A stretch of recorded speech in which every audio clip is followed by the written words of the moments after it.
Le syndrome pyramidal, c'est un syndrome qui va comporter quatre éléments: un déficit moteur, des modifications du tonus, des modifications des réflexes ostéotendineux et des modifications des réflexes cutanés.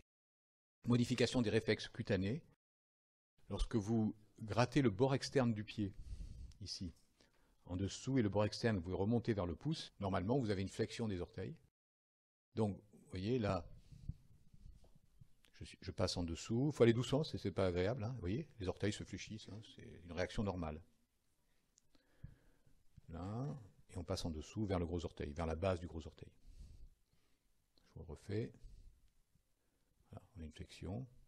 Alors parfois, si vous le faites trop vite, vous avez une extension de l'orteil. Mais ce n'est pas une extension lente et majestueuse, comme on dit pour le signe de Babanski, c'est une extension d'un seul coup, comme ça. C'est une réaction de triple retrait, quoi. Vous retirez votre jambe parce que ça vous fait mal. D'accord ? Ça, c'est pas. Voilà, quand vous faites doucement, vous voyez, ça fléchit sans problème. Les réflexes cutanés abdominaux, pour la recherche des réflexes cutanés abdominaux, alors, vous voyez, la personne doit là aussi se détendre complètement. Vous voyez, on le fait ici, et vous avez vu la contraction là ?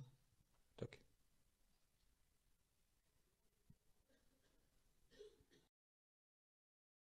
Donc on le cherche ici, inférieur, moyen et supérieur, et on a la contraction. C'est intéressant lorsque vous le trouvez. Alors ça ne se cherche que si on a une paroi abdominale tonique comme cette jeune femme là.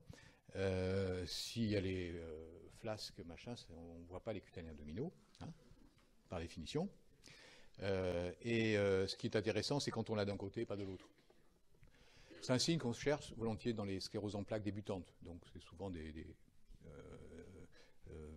femmes jeunes, donc c'est plus facile à trouver. Le réflexe clémastérien, c'est simplement lorsque vous stimulez la face interne de la cuisse, pareil, vous remontez comme ça avec une épingle ou avec une pointe mousse, vous avez une ascension du testicule. Modification des réflexes cutanés. Alors il y en a surtout un très important à retenir, c'est le signe de Babanski.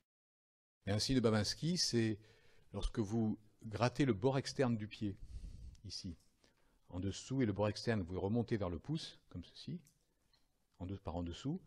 Normalement, vous avez une flexion des orteils. Et dans un syndrome pyramidal, vous avez une extension du gros orteil et ce qu'on appelle le signe de l'éventail, mais ce qui compte, c'est l'extension du gros orteil, l'extension des autres orteils. Ce qui marche très bien, c'est la baisse-langue que vous cassez en vrille. Ça, c'est un peu pointu et c'est pas douloureux. Là, vous avez vu un signe de Babanski typique. On voit un éventail aussi. Pardon. Vous voyez, regardez les. Ah, zut, où est-ce qu'il est mon truc là. Vous voyez, les orteils qui s'écartent un petit peu. C'est pas forcément facile à voir. C'est un Babanski bilatéral. Ah oui, vous avez vu? Ça, c'est l'éventail. Voilà. Les orteils qui s'écartent. On le voit moins bien.